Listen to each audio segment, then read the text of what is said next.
में आप सबका स्वागत है। देखिए 2023 में विधानसभा चुनाव लड़ेगी आम आदमी पार्टी। आज मध्य प्रदेश की झीलों की नगरी भोपाल में हमारी आम आदमी पार्टी के मुखिया अरविंद केजरीवाल जी का हुआ आगमन और परम आदरणीय अरविंद केजरीवाल ने किस प्रकार से मोदी के वो प्रमाण बताए कि मोदी जी देशभक्त हो नहीं सकते, मोदी जी देश को आगे बढ़ा नहीं सकते, मोदी जी आखिर वह क्या चीज है जो मोदी जी जानबूझकर देश को गड्ढे में डाल रहे हैं। देखिए हमारे परम आदरणीय अरविंद केजरीवाल ने क्या सबूत बताए। कोई बोला बेरोजगारी,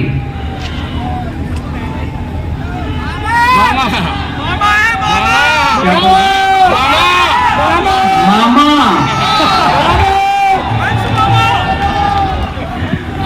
उस पे आ रहा हूं मैं, उस पे भी आ रहा हूं। लोग कह रहे हैं कि मामा सबसे बड़ी समस्या है, तो कोई बोला भ्रष्टाचार, कोई बोला बेरोजगारी, कोई बोला महंगाई, कोई बोला किसानों की समस्या। एक उनमें आदमी बोला, कहता है सरकार सर जी हमारे मध्य प्रदेश में सरकारें बेची जाती हैं और सरकारें खरीदी जाती हैं, ये सबसे बड़ी समस्या है। कहता आज हर मध्य प्रदेश का नागरिक, हर व्यक्ति अपने आप को बेबस महसूस कर रहा है। एक बेचारा मध्य प्रदेश वाला कहां जाए, बेबस हो गया है मध्य प्रदेश का एक एक वोटर, बेबस हो गया है मध्य प्रदेश का एक एक आदमी। कैसे बदले इस सरकार को समझ में नहीं आ रहा लोगों को। चाहे कांग्रेस को वोट दो, चाहे बीजेपी को वोट दो, सरकार तो मामा की बनेगी, सरकार तो बीजेपी की बनेगी। इस बार चलेगी झाड़ू। अब नहीं होगा, अब नहीं होगा, अब इनका खेल खत्म, अब एमएलए बेचने और खरीदने का काम खत्म। अब आम आदमी पार्टी मध्य प्रदेश के अंदर आ गई है। जो लोग इस बार मामा को हटाना चाहते हैं, सब लोग झाड़ू पे वोट दे देना, झाड़ू का बटन दबा देना। पूरा मध्य प्रदेश बदलाव चाहता है, पूरा मध्य प्रदेश बदलाव चाहता है, चेंज चाहता है, परिवर्तन चाहता है, लेकिन बेबस थे, मजबूरी थी, कर नहीं सकते थे। अब आपको एक विकल्प मिल गया, ईमानदार पार्टी मिल गई। जैसे दिल्ली के अंदर ठीक किया, पंजाब के अंदर ठीक किया, अब मध्य प्रदेश को भी बदलेंगे और उसका ट्रेलर मिल चुका है। सिंगरौली के अंदर हमारी बहन रानी अग्रवाल सिंगरौली की मेयर बन चुकी हैं। आम आदमी पार्टी की एंट्री हो चुकी है, मध्य प्रदेश के अंदर एंट्री हो चुकी है और आने वाले विधानसभा चुनाव के अंदर पूरी की पूरी फिल्म दिखाई जाएगी। आजादी के बाद से लेके आज तक 45 साल कांग्रेस की सरकार रही, 45 साल कांग्रेस ने राज किया, 20 साल बीजेपी ने राज किया। आपने मौका देने में तो कोई कसर नहीं छोड़ी। अब ये बीजेपी कांग्रेस वाले ये नहीं कह सकते भाई हमको मौका नहीं दिया था, मौका तो बहुत दिया था, पर 45 साल बहुत होते हैं जी, अगर कुछ करना चाहते तो कर देते, नहीं 20 साल बहुत होते हैं, कुछ करना चाहते तो कर देते। बीजेपी वाले बहुत मौका दिया इन्होंने, बारी बारी आपने मौका दिया, बारी बारी करके लूटा इन्होंने, बारी बारी करके। अब ये नहीं कह सकते मौका नहीं दिया था, बहुत मौका दिया था। एक मौका बस इस बार आम आदमी पार्टी को दे के देख लो, अगर काम ना करूं तो दूसरी बार वोट मांगने नहीं आऊंगा मैं आपसे। एक मौका दे के देख लो। दिल्ली के लोगों ने मेरे को एक मौका दिया था, एक बार अन्ना आंदोलन हुआ, रामलीला मैदान से निकले हम लोगों ने देखा यार ये लड़के तो ईमानदार हैं, कट्टर ईमानदार हैं, देशभक्त हैं। लोग कहते थे केजरीवाल जिद्दी बहुत है, जिद्दी है, भ्रष्टाचार मुक्त भारत मेरी जिद है। दिल्ली के लोगों ने देखा और दिल्ली के लोगों ने एक मौका दिया था मेरे को, छोटा सा मौका, 49 दिन की सरकार दी थी लोगों ने। दिल्ली के लोगों ने मेरे को बस 49 दिन का मौका दिया था। इतना प्यार हो गया दिल्ली के लोगों को मेरे से, इतना प्यार हो गया, अगली बार 67 सीट दे दी 70 में से। बीजेपी को 3 सीट दी, कांग्रेस को 0 सीट दी, आम आदमी पार्टी को 70 में से 67 सीट दे दी। अगले 5 साल और इतना अच्छा काम किया, और इतना अच्छा काम किया, 70 में से 62 सीट दे दी तीसरी बार हम लोगों को। दिल्ली के हमारे काम की बात पंजाब पहुंची तो पंजाब में लोगों ने 117 में से 92 सीट दे दी, 92 सीट। दिल्ली के अंदर हमने सबकी बिजली मुफ्त कर दी, पंजाब के अंदर हमने सबकी बिजली मुफ्त कर दी। मध्य प्रदेश एक मौका देके देखो, आपकी भी बिजली मुफ्त कर देंगे। सरकारी स्कूल तो टेंट में चलते हैं, सरकारी स्कूल तो टूटे फूटे होते हैं, मास्टर आता नहीं है, बच्चे पढ़ते नहीं हैं, गरीब लोग मजबूरी में अपने बच्चों को सरकारी स्कूल में भेजते हैं। सब बदल दिया दिल्ली के अंदर, क्रांति आ गई है सरकारी स्कूलों में दिल्ली में। वो क्रांति अब पंजाब में शुरू हो गई। मान साहब शानदार काम कर रहे हैं, सरकारी स्कूलों का कायाकल्प कर रहे हैं। मध्य प्रदेश वालों एक मौका देके देखो, आपके बच्चों का भविष्य बना दूंगा मैं।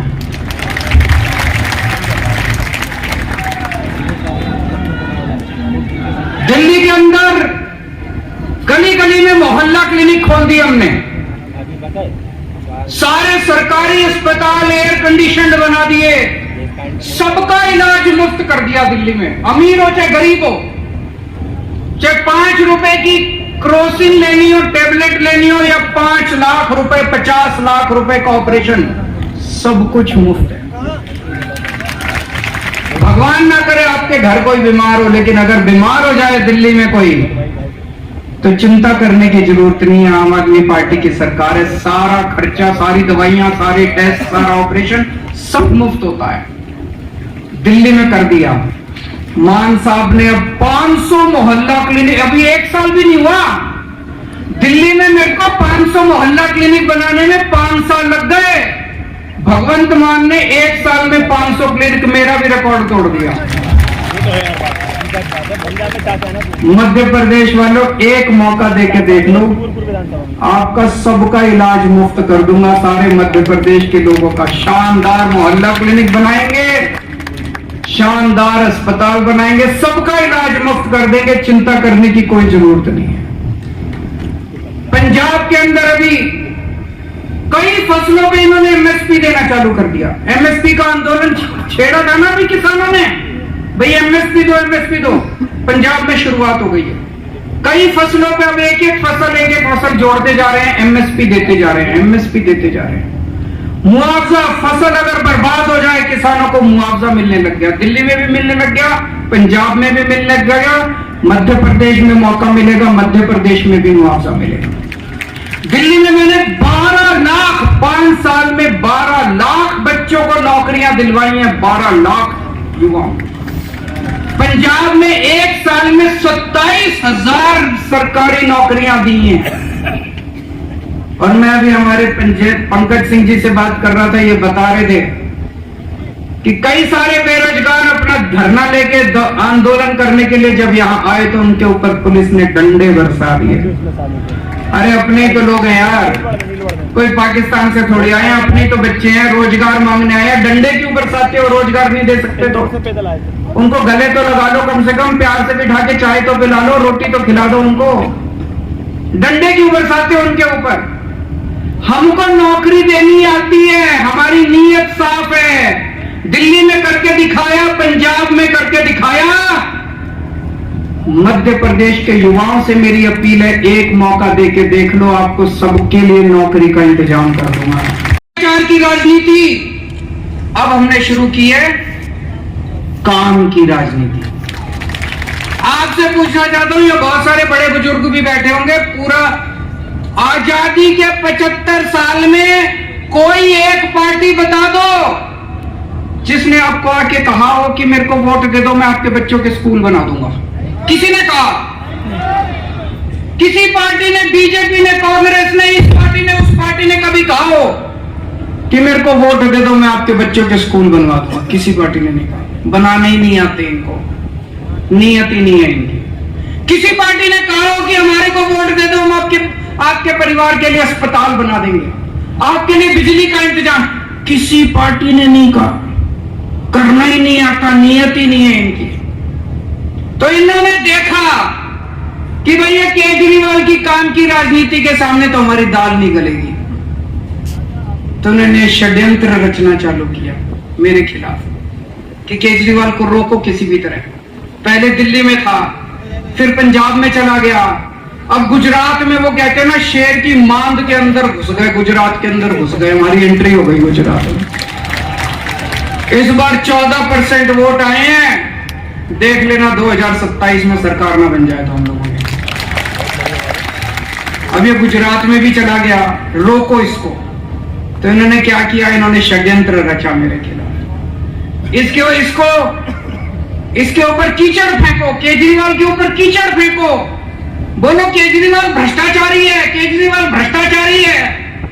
इन्होंने खूब कीचड़ फेंका मेरे ऊपर, लेकिन जनता ने उसका जवाब दिया। जनता कह रही है यार कोई भ्रष्टाचारी आदमी सरकारी स्कूल बनाता है क्या? भ्रष्टाचारी आदमी तो प्राइवेट वालों से पैसे लेके सरकारी स्कूल बर्बाद करता है।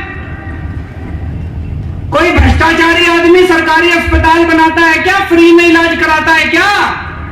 भ्रष्टाचारी आदमी तो प्राइवेट अस्पताल वालों से कमीशन लेके सरकारी अस्पतालों को बर्बाद करता है। जनता ने इनका यकीन नहीं किया। फिर इन्होंने मेरे 2 सबसे शानदार मंत्री गिरफ्तार कर लिए, मनीष सिसोदिया और सतेंद्र जैन। सतेंद्र जैन वो शख्स है जिसने फ्री बिजली देना शुरू किया था दिल्ली के अंदर। उसने सारा, बड़ा इंटेलिजेंट आदमी है वो, बड़ा इंटेलिजेंट आदमी है, सारा मेरे पास हिसाब किताब लेके आया। एक दिन बोला सर जी दिल्ली की बिजली मुफ्त हो सकती है। मैंने कहा कैसे हो सकती है? तो कागज लेके आया, कहते देखो सर इतने पैसे चाहिए, ऐसे बिजली मुफ्त कर देंगे। उसने दिल्ली के मोहल्ला क्लिनिक बनाए, उसने दिल्ली के सारे अस्पतालों में सारी दवाइयां मुफ्त कर दी। प्रधानमंत्री जी ने उसको जेल में डाल दिया। एक मनीष सिसोदिया है, भाई साहब 75 साल हो गए आजादी के, आज भी हमारे देश का एक गरीब आदमी अपने बच्चों को अच्छी शिक्षा नहीं दे सकता। दिल्ली छोड़ दो, पंजाब छोड़ दो, बाकी पूरा देश उठा के देख लो, कहीं सरकारी अस्पताल अच्छे हो। सरकारी अस्पतालों की दुर्दशा हो रही है। 10 लाख सरकारी अस्पताल है हमारे देश में, 18 करोड़ बच्चे पढ़ते हैं सरकारी स्कूलों के अंदर। 18 करोड़ बच्चों का भविष्य अंधकार के अंदर है देश के अंदर। पूरे देश में सरकारी स्कूलों का बुरा हाल है। 75 साल के बाद भगवान ने एक शख्स भेजा, मनीष सिसोदिया। उसने दिल्ली के अंदर सरकारी स्कूलों में कमाल करके दिखा दिया।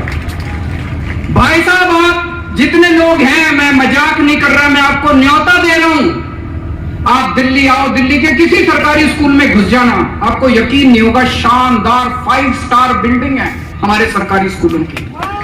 99.7% नतीजे आए हैं। सरकारी स्कूलों के बच्चे इंजीनियर बन रहे हैं, डॉक्टर बन रहे हैं, रिक्शे वालों के बच्चे डॉक्टर, इंजीनियर, वकील बन रहे हैं। लोग अपने बच्चों को प्राइवेट से निकाल के, बड़े बड़े प्राइवेट स्कूलों से निकाल के अब सरकारी स्कूलों में भर्ती करा रहे हैं। और प्रधानमंत्री जी ने मनीष सिसोदिया को जेल भेज दिया। उस दिन मेरे को लगा, जिस दिन प्रधानमंत्री जी ने मनीष को जेल भेजा, कि देश के प्रधानमंत्री पढ़े लिखे तो होने चाहिए।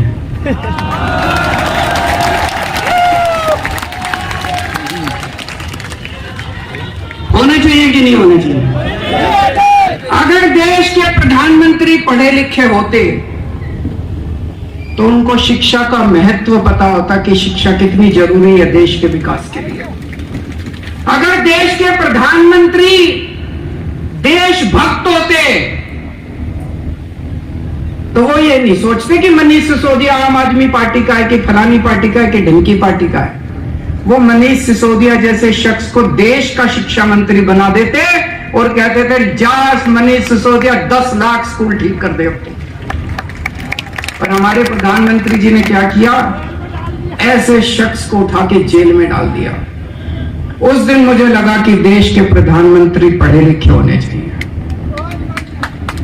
बहुत जरूरी है प्रधानमंत्री को पढ़े लिखे होना। अगर कम पढ़ा लिखा प्रधानमंत्री होगा, कोई भी आके उनको बेवकूफ बना देगा। कोई आके बोलेगा सर आप नोटबंदी कर दो, भ्रष्टाचार खत्म हो जाएगा। अब अगर कम पढ़े लिखे प्रधानमंत्री, उनको समझ ही नहीं है, वो नोटबंदी कर दी उन्होंने, भ्रष्टाचार खत्म हुआ, वैसा का वैसा है, समझ ही नहीं। पढ़े लिखे प्रधानमंत्री होंगे, उनको अर्थशास्त्र की जानकारी होगी, विज्ञान की जानकारी होगी, टेक्नोलॉजी की जानकारी होगी, साइंस की जानकारी होगी। कम पढ़े लिखे प्रधानमंत्री होंगे, कोई भी बेवकूफ बना के चला जाए। कोई आके बोलेगा प्रधानमंत्री जी नोटबंदी कर दो, आतंकवाद खत्म हो जाएगा। हुआ आतंकवाद खत्म, लाइनों में लगा दिया, पूरे देश में धंधे बंद हो गए, चौपट हो गया पूरा देश। इतनी बेरोजगारी हो गई, लोगों के धंधे बंद हो गए, लाइनों में लोग मर गए। ना भ्रष्टाचार खत्म हुआ, ना आतंकवाद खत्म हुआ। आदि चम्मच थाली सारा देश, बोले प्रधानमंत्री कह रहे हैं तो होगा ही कुछ, भागा करो ना। इसीलिए मैं कह रहा हूं देश के प्रधानमंत्री को पढ़े लिखे होना बहुत जरूरी है। आज यहां पे मध्य प्रदेश में इतना भ्रष्टाचार है, व्यापक घोटाला। मुझे लगता है आजाद भारत का सबसे बड़ा घोटाला होगा। कोई कह रहा 8,000 करोड़ का, कोई कह रहा 10,000 करोड़ का। 45 से ज्यादा लोग मर गए। प्रधानमंत्री जी ने किसी को जेल नहीं भेजा। क्यों? अपने थे सारे, अपने थे सारे। प्रधानमंत्री जी को मनीष सिसोदिया को जेल भेज दिया, व्यापक घोटाला दिखाई नहीं दिया। कोई मेरे को कह रहा था यहां पे एक WCD women and child department, उसमें 100 करोड़ का घोटाला हो गया। मामा जी उसके मंत्री हैं, उसमें फर्जी आंगनवाड़ी, फर्जी लाभार्थी, सारा फर्जीवाड़ा। 2200 करोड़ का कटनी हवाला। मेरे को आज मैं आ रहा था, कई सारी लिस्ट देके गए हैं लोग, इतने घोटाले, इतने घोटाले। किसी को जेल नहीं भेजते प्रधानमंत्री जी, किसी को जेल नहीं भेजते। पुरानी पिक्चरों में देखा होगा आपने, पुरानी पिक्चरों में क्या होता था? एक विलेन होता था, एक गुंडा होता था, एक ईमानदार इंस्पेक्टर होता था। गुंडा बड़ी कोशिश करता था ईमानदार इंस्पेक्टर को अपने कब्जे में करने की, मानता ही नहीं था। फिर वो इंस्पेक्टर को बुलाता था गुंडा, टेबल पे रखता था एक तरफ नोट और एक तरफ बंदूक। इंस्पेक्टर को कहता था या तो नोट ले ले और या बंदूक से तेरी गोली मार के हत्या कर दूंगा। होता था ना पिक्चरों में? यही बीजेपी ने कर रखा है। वो सारे देश के सारे ऑपोजिशन वाले नेताओं को कह रहे हैं या तो बीजेपी में आ जाओ, भ्रष्टाचार करो, खूब करो। हम रोक नहीं रहे, बीजेपी ये नहीं कहती भ्रष्टाचार मत करो, बीजेपी में आके करो। बोले हमारे घर में आके करो, भ्रष्टाचार करो, खूब खुल के करो, कोई रोकने वाला नहीं है। कोई सीबीआई नहीं, कोई ईडी नहीं, कोई इनकम टैक्स नहीं, कोई पुलिस नहीं, कुछ नहीं, कोई एंटी करप्शन नहीं, कोई विजिलेंस नहीं। भ्रष्टाचार करो, मोदी जी की पार्टी में आके करो, बाहर नहीं करना। या तो बीजेपी में आ जाओ और या जेल जाओ। जैसे वो कहता था या तो नोट ले ले और या बंदूक, ऐसे अब बीजेपी वाले मोदी जी कहते हैं या तो मेरी पार्टी में आ जाओ और या फिर जेल जाओ। ये धंधा चला रखा है इन लोगों ने।